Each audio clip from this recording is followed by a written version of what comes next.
राजा blog की बीबी जया जो बातें राजा के बारे में बता रही हैं, कितना % उसमें सच है, आप लोग कमेंट करिएगा। नमस्कार, स्वागत है आप सभी लोगों का हमारे वीडियो में। दोस्तों, उम्मीद है कि वीडियो आप लोगों को अच्छा लगेगा और ये अच्छा सिर्फ लगने के लिए वीडियो नहीं बनाया है, किसी का सपोर्ट करने के लिए मैं ये वीडियो बना रही हूँ, वो भी जया का। देखो, एक इंसान जब दूध से जल जाता है ना तो वो छाछ भी फूंक कर पीता है, और कोई इंसान अपनी ही लाइफ के बारे में सोशल मीडिया पर बता रहा है, और खासकर उस इंसान के बारे में जो इंसान सख्त नफरत करता है, उसकी फैमिली में कोई उसके अलावा वीडियो बनाए, फिर भी उसके अगेंस्ट जाकर जया वीडियो बना रही है, अपने पति की सच्चाई बता रही है, तो फिर बहुत मायने रखता है। एक बार के लिए मैं कहती हूँ कि विश्वास कर लो। तो दोस्तों, जया ने जो वीडियो में बताया उसको सुन के मतलब एक तरह से एक इंसानियत जो होगा ना वो शर्मसार हो जाएगा। मैंने जो सवाल पूछे हैं वीडियो के थ्रू, जया मेरी ही वीडियो को देखकर जो जवाब दे रही है, बहुत अच्छा लग रहा है और मेरा फुल सपोर्ट है तुम्हारे लिए। मैं यही कर सकती हूँ कि सोशल मीडिया के थ्रू तुमको सपोर्ट दे सकती हूँ और लोगों से कह भी सकती हूँ कि प्लीज आप जया का जाकर देखिए वीडियो, और बकायदा गंदगी के लिए वीडियो बनाने से अच्छा है एक औरत का, एक लड़की का आप लोग सपोर्ट करिए। बहुत सारे लोगों ने ये बोला है कि पहले जया से मैं नफरत करता था जब से जया शादी की थी, लेकिन अब ये जो सच्चाई है उसको जानने के बाद अब जया के लिए प्यार आ रहा है। तो ये जो हृदय परिवर्तन हो रहा है जनता के लिए, ये बहुत अच्छा वे में जा रहा है, क्योंकि एक औरत किस तरह से इस इंसान बहसी दरिंदे के बीच में रहकर अपना जीवन जी रही थी और ऑफ कैमरा चल क्या रहा था, वो सारी सच्चाई जया अपने वीडियो के थ्रू बता रही है। और बताना भी चाहिए, क्योंकि 1-1.5 सालों से अगर जया तुम इतना बर्दाश्त कर रही हो और बार बार रुक जा रही थी, अपने आप को रोक ले रही थी, तो बहुत बड़ी बात है। लेकिन अब बस, एक आपने सुना होगा कहावत कि जिस रिश्ते में झुकने से रिश्ता बच सके उसमें आपको बार बार झुक जाना चाहिए, लेकिन जिस रिश्ते में बार बार झुकने से भी रिश्ता न बचे तो वहां पर स्टॉप हो जाना चाहिए। ये जिसने भी कहा है बहुत अच्छा कहा है कि बार बार झुकने से अगर रिश्ता बन जाए, बनाने वाला रिश्ता हो ना तो बन जाए तो झुक जाओ, लेकिन अगर जहां पर झुकने का नाम ही ना ले, सिर्फ झुकाता रहे, नहीं तुम पैर पे गिरो, पैर पे गिरो, तो वहां पर तो भाई स्टॉप ही हो जाना चाहिए कि ये लाइफ बहुत लंबी है, लाइफ बहुत बड़ी है। और कहते हैं एक जगह से किस्मत अगर धोखा दे दे तो आप चाहे 10 जगह किस्मत आजमा लें, हर जगह किस्मत धोखा ही देगी। आपने एक बात बोली, जया ने बोली कि हमेशा मेरे ही साथ क्यों गलत होता है, तो शायद भगवान ने कुछ और ही आपके लिए लिखा है, और ही आपके लिए कुछ अच्छा बेटर लिखा है। शायद ये आपके नसीब में इंसान आया लेकिन आपको सबक देकर गया। आइंदा से अगर आप चलना, तो कहते हैं एक बार ठोकर लगे तो फूंक कर कदम रखना चाहिए, तो ये वही वाला ठोकर है अपनी लाइफ में। और आप चाहे जितना भी कोशिश कर लो, देखो हमारा समझाना काम है, हम यही चाहेंगे कि दोनों एक हो जाएं, लेकिन आप जिस तरह से बता रही हो, जिस तरह से राजा की सच्चाई अपने तरीके से बता रही हो, जो चीजें हैं जो आप बोल रही हो, अगर उसमें 100% सत्य है, तो इस हिसाब से मैं कह सकती हूँ कि वो इंसान आपका कभी सगा नहीं हो सकता।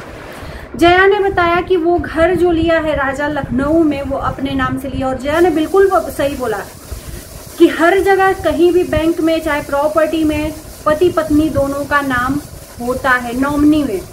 अगर आपको नॉमिनी में नहीं रख रहा है तो यानी कि वो पहले से ही षड्यंत्र रच चुका है और उसको सिर्फ कंटेंट चाहिए। ये शादी क्यों किया जया से, मैं बताती हूँ, इसको कंटेंट चाहिए। शादी के विधि विधान से लेके शादी संपन्न होने तक लेके और शादी के बाद तक कौन सा ऐसा चीज नहीं होगा, कौन सा ऐसा मोमेंट नहीं होगा जिसका इसने वीडियो ना बनाया। ऐसा कौन वीडियो बनाता है यार, बहुत बड़े बड़े ब्लॉगर हमने देखे हैं, बहुत बड़े बड़े ब्लॉगर देखे हैं, लेकिन इस तरह से कोई वीडियो नहीं बनाता। हर मूवमेंट का वीडियो बनाना, और इसका रोस्टिंग भी भयंकर हुआ था, इसकी शादी हुई थी तो, और इसके वजह से जया को भी क्या कुछ नहीं इस सोशल मीडिया पर सुनना पड़ा। मैंने गलत बोला तो बताना, जया को भी सुनना पड़ा, क्योंकि इस इंसान ने हर इंसान को धोखा दिया। कोई ऐसा इंसान आप लोग देख लो कि जो इंसान इसकी बुराई न किया हो, जो इसके मिलने के बाद। और जिस भाई का जिक्र कर रही है जया, अच्छा एक चीज बता दो, लड़की से बात होती है तो मैं मानती हूँ, लेकिन जया बोल रही है कि जो इसके साथ में भाई रह रहा है वो रात दिन उसके साथ में रह रहा है, और जया के साथ में रहते हुए 2-2, 3-3 बजे तक अगर उस लड़के से बात कर रहा है। आखिर कौन सी ऐसी बात है कि जो तुम रात दिन उसके साथ मिलना जुलना भी होता है, उसके पास जाते हो, उसके बाद रात रात भर तुम बात करते हो उस लड़के से? कहीं नाजायज रिश्ता तो नहीं? राजा को लड़कियों में नहीं लड़कों में ज्यादा इंटरेस्ट है? ये सवाल पैदा होता है भाई, कि ये सवाल पैदा होता है कि 3-3 बजे तक राजा उस लड़के से बात करता है, अजय नाम के लड़के से। क्या बात है? 3-3 बजे तक कौन सी बात होती है? गर्लफ्रेंड बॉयफ्रेंड बात करते हैं भाई, मैं समझ सकती हूँ। कहीं उस अजय नाम के लड़के के आड़ में किसी लड़की से तो नहीं बात करता?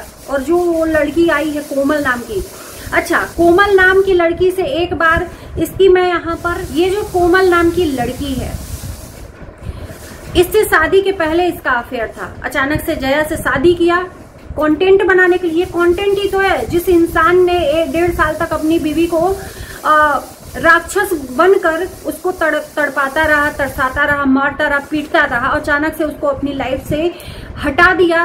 जया का जो बोलना है, मेरे मतलब पैरों तले जमीन खिसक गई कि जो इसके घर में जया का फोटो टंगा है उस पे खुद भी थूका और अपने उस दोस्त से भी थुकवाया, जिसके साथ में अभी नाजायज रिश्ता निभा रहा है, उससे थुकाया। जया के कपड़ों पे पैर डलवाया। उसके बाद से जया को बोल रहा है कि तुमसे नफरत हो गई है।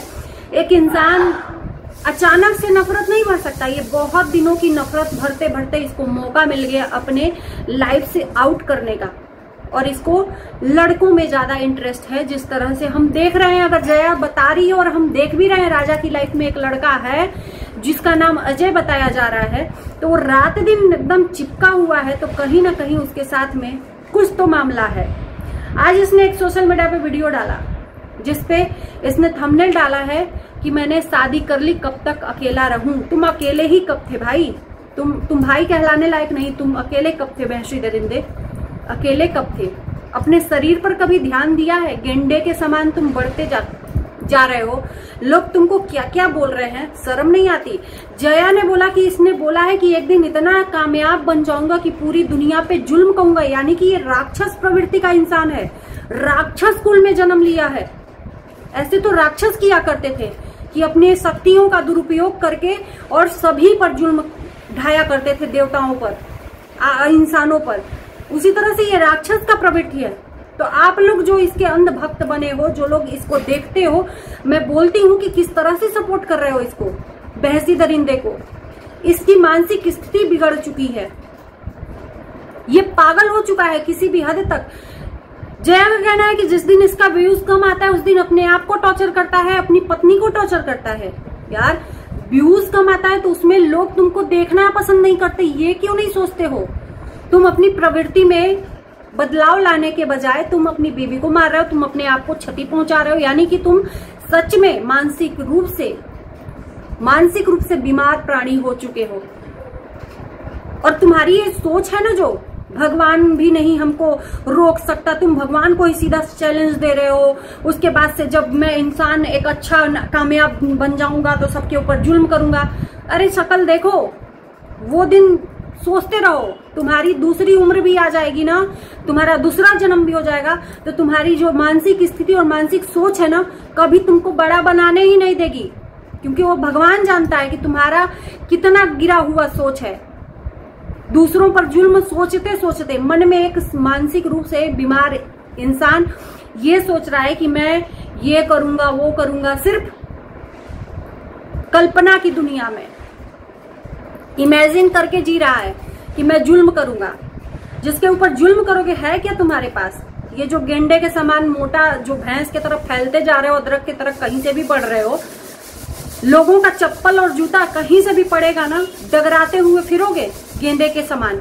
और सॉरी जया, अगर तुमको बुरा लग रहा है तो अपने पति के लिए, क्योंकि इतना कुछ सुनने के बाद तो मैं अपने आप पे कंट्रोल नहीं कर सकती हूँ। कितना गंदा इंसान, गिरा हुआ इंसान है, नाजायज रिश्ते के लिए अपने पत्नी तक को छोड़ दिया। और एक चीज और मैं बताऊंगी कि जो जया ने बताया कि ये शुरू से ही टॉर्चर करता था, शुरू से ही टॉर्चर करता था, तो इस हिसाब से तो अब आगे ये आपको किस हद तक टॉर्चर करेगा ये आपको भी नहीं पता है। जो सुबह में जया ने एक वीडियो मैंने दिखाया जिसमें जया ने दिखाया था कि इसने बोला है कि पूरी फैमिली लखनऊ आ जाओ, माफी मांग लो, सब कुछ ठीक हो जाएगा, लेकिन पहले जैसा नहीं होगा, मैं पहले जैसा प्यार नहीं दूंगा, पहले जैसा इसको पैसे नहीं दूंगा, पहले जैसा कपड़े नहीं खरीदूंगा, बस खाने को दूंगा। और खाने के बदले, सुन लो जया, खाने को तुमको देगा, खाने के बदले तुमसे वीडियो कितना बनवाएगा ये तुम सोच भी नहीं सकती। जानवरों की तरह तुमसे धुनवाएगा। और ये खाना बनाता है, जो देवी जी को खाना बनाता है, देवी जी बीमार हो गई हैं, देवी जी को मैं ये कर रहा हूं, वो करना हूं, कंटेंट बनाने के लिए, वीडियो में लोगों को अच्छा दिखाने के लिए कि मैं काम करता हूं, अपनी देवी जी को आराम करता हूं। और उस माँ बाप को क्या कहें, जिस परवरिश ने ऐसा इस लड़के को बनाया, वैसी परवरिश को भी धिक्कार है भाई। वो माँ बाप आज बोलने के लिए उनके जबान आ गई है कि जिस चप्पल से देवी जी के मुझे मारा था, उसी चप्पल से देवी जी इसको मार रही हैं। तो ये संस्कार तुमने ही दिए हैं अपने बेटे को। जिस तरह से उसके मन में गंदगी भरी हो, उसी तरह से वो गंदा इंसान हो गया है। धिक्कार है ऐसे माँ बाप पर भी। लोग कहते हैं ना कि माँ बाप अच्छे संस्कार देते हैं, कभी गंदा नहीं देते, लेकिन इस माँ बाप ने तनिक भी अच्छा अपने बच्चों को संस्कार नहीं दिए, क्योंकि इनका खुद ही मानसिक संतुलन बिगड़ा हुआ है। आप लोग देख लो कितने घटिया और कितने गंदे ये लोग हैं। 20,000 की नौकरी ही तो करता है तुम्हारा बाप, मैं 20 लाख खड़े खड़े कमाता हूं। कौन सा 20 लाख कमाता है? गंदगी का। जिस तरह से तुम गंदे इंसान हो ना, नीच इंसान हो तुम, तुम्हारी जो सोच है बिल्कुल घटिया और नीच इंसान हो तुम। उस हिसाब से तुम कभी आगे बढ़ ही नहीं सकते। तुम्हारी सोच नीच है तो तुम भी उसी तरह से नीच इंसान हो, इससे और कुछ नहीं। और तुम इसी तरह से गाली खाते हुए बूढ़े हो जाओगे और तुम्हारी लाइफ में ऐसा बचेगा कोई इंसान आएगा नहीं। और उन लड़कियों से मैं बोलती हूँ जो कोमल आ रही है, जो दुनिया भर की आ रही है, शर्म नहीं आती तुम लोगों को? तुम लोग को शर्म नहीं आती? ऐसे इंसान के साथ में तुम वीडियो बनाती हो। जो इंसान अपनी पत्नी का नहीं हुआ तुम्हारा होगा। और इस हिसाब से तो जैसे जया बताई है कि जया की शादी के बाद से ये टॉर्चर करने लगा, ना कहीं नाम नॉमिनी बनाया जया को, ना कुछ भी। तो पुलिस वालों ने पूछा तो जया ने बताया कि कहीं भी नहीं। तो पुलिस वाले भी इस बात को जान गए कि यानी कि पहले से ही इसके नीयत में खोट है। तो ये कंटेंट के लिए शादी किया था, ये कंटेंट के लिए शादी किया था 1.5 सालों तक। कंटेंट खत्म हो गया, इंटरेस्ट खत्म हो गया, उसको लाइफ से आउट कर दिया। अब तीसरी लड़की का एंट्री होने वाला है और वो है कोमल। और मैं बता दूं कि ये लड़कों की आड़ में लड़की से ही 3-3 बजे 2-2 बजे तक बात करता है। मुझे ऐसा लग रहा है जैसा जया बता रही है। बाकी आप लोग खुद समझदार हो। और प्लीज मैं कहूंगी कि जया का ज्यादा से ज्यादा सपोर्ट करिए। देखो, किसी इंसान को समझने के लिए उसको देखना पड़ता है, सुनना पड़ता है। तो आप लोग एक बार सुनो। अपनी जो इंसान जानता होगा कि हमारे वीडियो डालने से हमारा पति हमको छोड़ देगा, वो इंसान क्यों डालेगा वीडियो? मजबूरी बस, या बहुत तंग आ गया होगा अपनी लाइफ से, या उसको अपनी पति से उम्मीदें खत्म हो गई होंगी, तभी तो वो इंसान डाल रही है। जब एकदम लास्ट हुआ और जो जो चीजें मैंने पूछी वो जया ने अपने वीडियो में बताया। बहुत बहुत धन्यवाद। और मैंने ये भी बोला कि माँ बाप इंटरफेयर नहीं करते हैं, तो जया ने बोला मेरे माँ बाप कभी बोले ही नहीं है। तो देखो, एक क्वेश्चन मार्क तो उठता है कि कहीं ना कहीं हो सकता है माँ बाप भी इंटरफेयर किए होंगे, क्योंकि राजा खुद बोल रहा था, गाली दे रहा था एक पिता को, एक बाप को। तो मुझे लगा कि एक बेटी के लिए माँ बाप को दर्द नहीं देखा जाएगा या कुछ ऐसी चीजें, इसलिए माँ बाप बोल ही देते हैं। तो अच्छा किया कि जया ने क्लियर किया इन सब चीजों को। और आप स्ट्रांग बनिए, टूटेंगी तो इसको, वो तो आपको हराएगा। टूटोगे, जितना टूटोगे उतना वो आपको दबाता रहेगा। उसके एक भी बातों का रिप्लाई मत दो, और अब कोशिश मत करो। मेरा अगर कहना मान रहे हो तो एक चीज मैं कहूंगी, रिक्वेस्ट करूंगी जया से कि आज के बाद से वो इंसान चाहे कितना भी आपको कॉल कर ले, चाहे कितना भी चैट कर ले, उस इंसान का रिप्लाई भी मत देना आप लोग। सिर्फ रखो तो अपनी सच्चाई रखो, जिस तरह से अभी सोशल मीडिया पर रख रही हो। और हाँ, वो इंसान जो कह रहा है कि मेरे अलावा मेरे घर में किसी का भी चैनल नहीं खुलना चाहिए, मैं ही कामयाब हूँ, ये अपने माँ बाप को भी पैरों पे गिराने की बात कर रहा है कि मेरे माँ बाप ने चैनल खोल लिया तो जब मेरे पैर पे आकर माफी मांगेंगे तभी मैं उनको माफ करूंगा और चैनल भी बंद करना पड़ेगा। तो जया तुम समझ लेना कि वो इंसान जब माँ बाप को झुका सकता है तो दुनिया में किसी को भी झुका सकता है। तो आपकी लाइफ है, आपके हाथ में है, अपनी लाइफ को खतरे में मत डालो। बहुत लाइफ पड़ी है, भगवान ने तुम्हारे लिए कुछ अच्छा सोचा है। जो भी करता है भगवान अच्छे के लिए करता है और जो हो रहा है वो भगवान की मर्जी से ही हो रहा है। तो इस टाइम पर तुम्हें थोड़ा सा पेशेंस रखना चाहिए और इसकी किसी भी बातों का जवाब कोई भी फैमिली का सदस्य मत दीजिए। मैं तो यही कहती हूँ, एक कहावत है हमारे गांव में, 100 वक्ता एक चुप हरावे। जहां पर 100 लोग आपको टॉन्ट कस रहे हो वहां पे आप मुंह बंद करके रखेंगे ना तो वो टॉन्ट कसते कसते ये देखेंगे कि ये बंदा तो बोल ही नहीं रहा है, तो खुद ब खुद पीछे हट जाएंगे। तो उसी तरह से एक रामबाण उपाय है कि इस इंसान का, चाहे वो किसी का भी हो, रिप्लाई ही मत दो। और फिर उसके बाद से जो भी चीजें आएंगी उसको हिम्मत से डट के सामना करना है। और उसके बाद तो जब सारा रास्ता बंद हो जाता है तो एक ही ऑप्शन उठता है, और तुम हो औरत, तुमको डरने की कोई जरूरत ही नहीं है। तुम चाहो तो कुछ भी कर सकती हो। सिर्फ इस टाइम पर जो लोग कह रहे हैं ना कि पुलिस का मदद क्यों नहीं ले रहा है, तलाक क्यों नहीं ले रहा है, कोशिश कर रही है कि अभी भी बात सुधर जाए। जहां पर एकदम नामुमकिन हो कि अब नहीं होगा तो फिर तुम औरत हो, तुम्हें अपना हथियार उठाना ही पड़ेगा। जब देखोगी कि वो अपनी लाइफ में हमको एंट्री नहीं कर रहा है तो फिर वही तुम्हें कोर्ट का सहारा लेना पड़ेगा। मैं यही कहूंगी कि बस इस टाइम पर अपने आप को चुप रखो और अपनी सच्चाई रखो।